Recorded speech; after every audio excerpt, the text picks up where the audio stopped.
حي على الفلاح.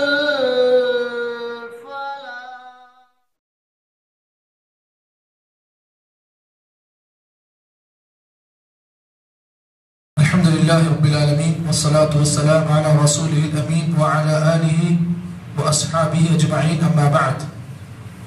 وعن أبي هريرة رضي الله تعالى عنه قال قال رسول الله صلى الله عليه وسلم: قاربوا وصددوا واعلموا أنه لا ينجو أحد منكم بعمله. قالوا: ولا أنت يا رسول الله؟ قال: ولا أنا إلا أن يتغمدني الله برحمة منهم وفضله. رواہ مسلم. گزشتہ کچھ دن پہلے آپ حضرات کے سامنے استقامت کے متعلق کچھ باتیں آپ کے سامنے پیش کی گئی اور اسی سلسلے کی پہلی حدیث آپ کے سامنے پیش کی گئی. آج کے درس میں اسی سے متعلق ایک اور حدیث آپ کے سامنے پیش کی گئی ہے جس کو حضرت ابو ہریرہ رضی اللہ تعالیٰ عنہ نے روایت کیا ہے، اور یہ حدیث بڑی عظیم حدیث ہے. اس حدیث کے اندر اللہ کے نبی صلی اللہ علیہ وسلم نے بڑی اہم باتیں آپ نے بیان کی ہیں. آئیے اس حدیث کو ہم تفصیلی طور پر آپ کے سامنے پیش کر دیں. اللہ کے نبی محمد عربی صلی اللہ علیہ وسلم نے فرمایا: قاربوا وسددوا. اس حدیث کے اندر دو لفظ آئے ہیں، ایک ہے قاربوا، ایک ہے سددوا. اللہ کے نبی نے فرمایا قاربوا وسددوا. پہلا لفظ اس حدیث میں سمجھنے کے لیے جو ہے قاربوا.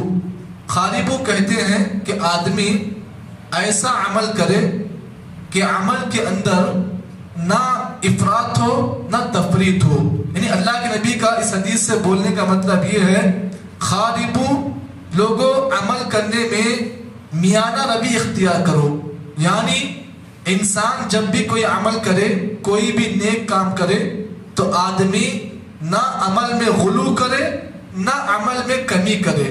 تو اللہ کے نبی کا بولنے کا مطلب اس حدیث سے یہ ہے قاربوا، یعنی اللہ کے نبی نے فرمایا لوگوں عمل میں درمیانی چال اختیار کرو، عمل میں اعتدال اختیار کرو. قاربوا وسددوا.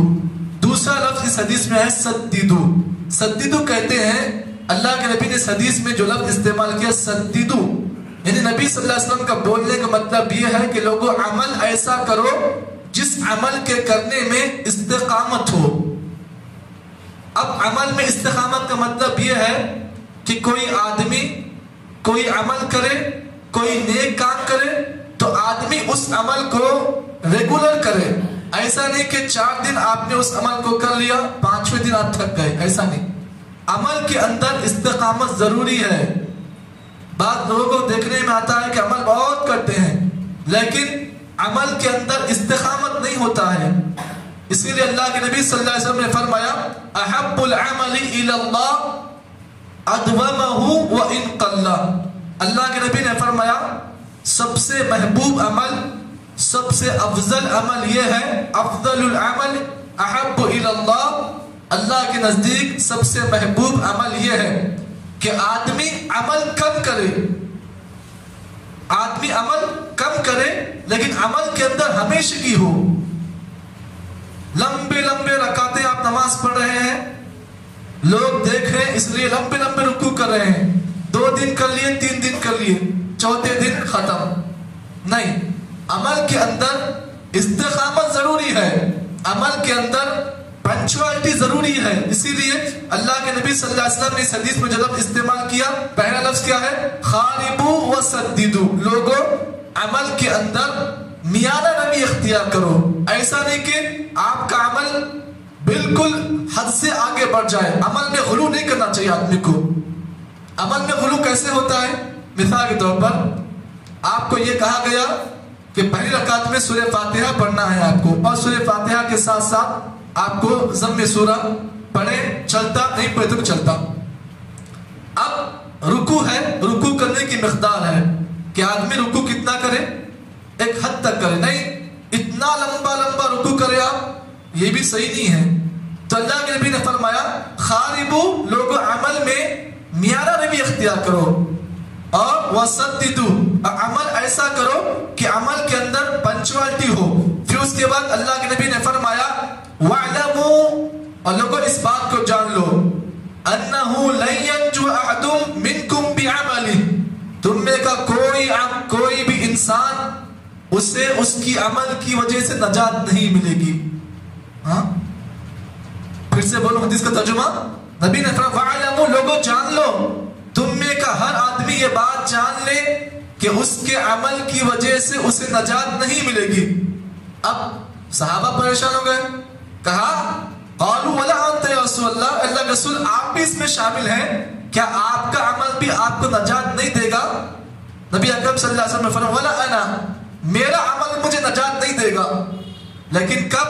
नबी ने फरमाया इल्ला अन यतगम्मदना अल्लाहु बिरहमतिन मिन्हु व फضल, जब तक के अमल में दो चीजें ना हो, अमल के अंदर जब तक दो चीज ना हो तो आदमी का अमल उसे नजात नहीं देगा। पहली चीज अल्लाह की रहमत और दूसरी चीज अल्लाह का फضल। ये दोनों चीजें जरूरी हैं। इस हदीस से पता ये चला कि किसी भी इंसान का अमल उससे जन्नत में दाखिल करने के साथ साथ अल्लाह की रहमत और अल्लाह का फضल भी शामिल हाल होना चाहिए। इस हदीस से अहम बात ये मालूम हुई कि हम में का कोई आदमी ये ना समझे कि मैं इतनी बड़ी बड़ी नेकियां कर रहा हूँ, मैं इतनी बड़ी बड़ी नमाजें पढ़ रहा हूँ, मैं इतने बड़े बड़े अमल कर रहा हूँ, जन्नत मुझे पक्की मिल जाएगी। नहीं, कोई आदमी अगर इस गलत फहमी को अपने दिमाग में पा रहा है तो इस गलत फहमी को निकाल दे। अमल के साथ साथ अल्लाह की रहमत और उसका फजल भी जरूरी है। और वक्त के नबी मोहम्मद अरबी सल्लल्लाहु अलैहि वसल्लम का अमल भी आपको जन्नत में दाखिला नहीं दे सकता है जब तक कि अल्लाह के नबी के साथ अल्लाह की रहमत और उसका फजल ना हो। इसीलिए अल्लाह के नबी मोहम्मद अरबी सल्लल्लाहु अलैहि वसल्लम ने हमको और आपको इस बात की तालीम दी कि अमल करने के बाद अल्लाह ताला से उसकी रहमत और उसका फजल का सवाल करना चाहिए। हम क्या करते हैं, रमजान में गुरबा और मसाकिन को सदका देते हैं, ज़कात देते हैं, लेकिन वो देने के बाद हम अल्लाह ताला से रहमत की उम्मीद नहीं करते हैं। ये समझते हैं कि हमारा सदका जहन्नम की आग से हमें बचा लेगा, हमारी ज़कात जहन्नम की आग से हमें बचा लेगी। नहीं, ये गलत फहमी है। आदमी को ये बात याद रखनी चाहिए, अमल करने के बाद अल्लाह की रहमत और इसका फजल, इसका सवाल, इसकी दुआ अल्लाह से करनी चाहिए।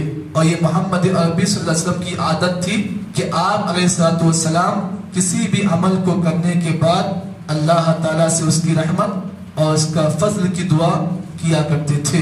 तो इस हदीस से अल्लाह के नबी सल्लल्लाहु अलैहि वसल्लम ने ये बात बयान की कि इंसान को जन्नत में दाखिला देने वाला अगर कोई चीज है तो इंसान का अमल है। अमल के बगैर जन्नत नहीं मिल सकती है। इसलिए शायर कहता है अमल से जिंदगी बनती है, जन्नत भी जहन्नम भी। पता ये चला कि इंसान अगर अमल करेगा जन्नत मिलेगी, अमल नहीं करेगा तो जहन्नम मिलेगी। इसलिए जिंदगी में याद रखें, अल्लाह रब्बुल आलमीन कुरान मजीद में बेशुमार आयतें अल्लाह रब्बुल आलमीन ने इस सिलसिले में नादिल की।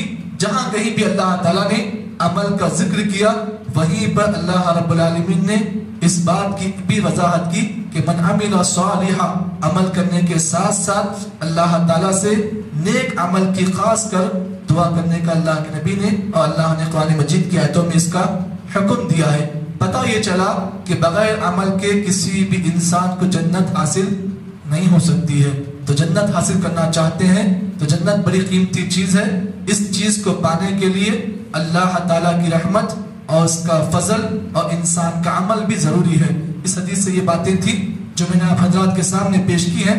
अल्लाह ताला से दुआ है कि अल्लाह ताला मुझे और आपको इस हदीस की रोशनी में जितनी बातें मालूम हुई हैं, अल्लाह उन तमाम बातों के मुताबिक अमल करने की तौफीक अता फरमाए। सुब्हानल्लाहि व बिहम्दिही, सुब्हानकल्लाहुम्मा व बिहम्दिक, नशहदु अल्ला इलाहा इल्ला अंत, नस्तगफिरुका व नतूबु इलैक।